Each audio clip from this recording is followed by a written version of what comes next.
Welcome back to In Development.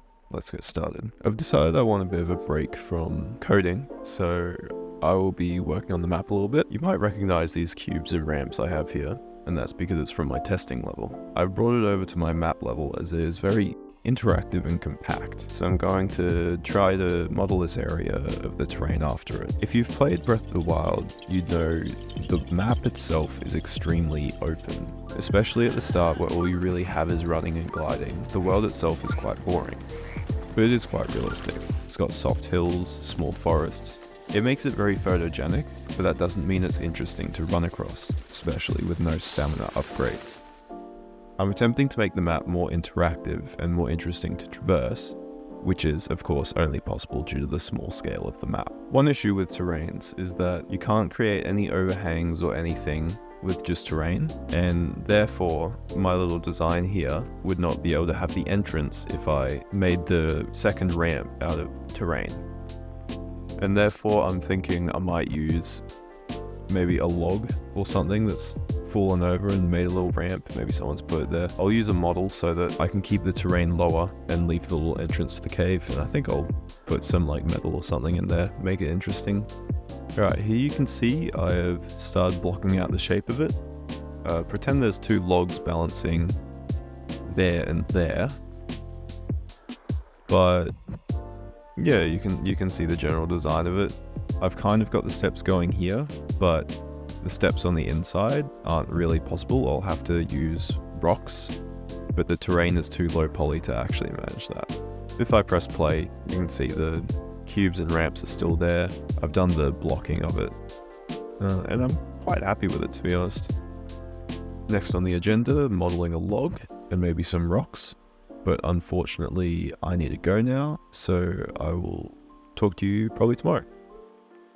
Good morning, everybody. It is Monday. I tried, guys. I really did. The log is a little subpar, but it's fine. I can remodel it again another time. But for now, yeah, it's fine. Alright, I've put the logs in now, and this is it before, and this is it now. As you can see, a lot more natural, actually using the terrain. However, also, as you can see, I really need to texture this terrain, so I'm going to do that. Alright, you can see I've got the landscape material going. For some reason it leaves like a green reflection. I have removed all reflections. I don't know why it's doing that, but we'll just ignore that, because I reckon it looks pretty good. And you can also see, of course, I got the logs going. And I also have stones, so if you were to say fall off the log like I just did there, you can climb up the stones as an alternative route. Now that I've got this section done, I'm going to be drafting out some other sections of the map in a time-lapse. If you're wondering why I have a fluoro green kind of landscape material with writing, that's because I've made the entirety of the map, all 3 islands, on paper. And I have set up borders for different areas of the map, which will have different resources, uses, and enemies.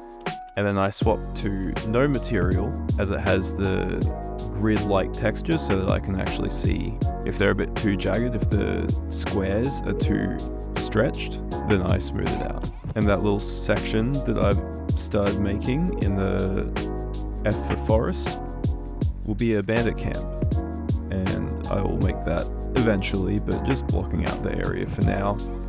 Try out something interesting with it being heightened and accessed with bridges, etc. But that's it for this devlog, so thank you very much for watching, and have a good one.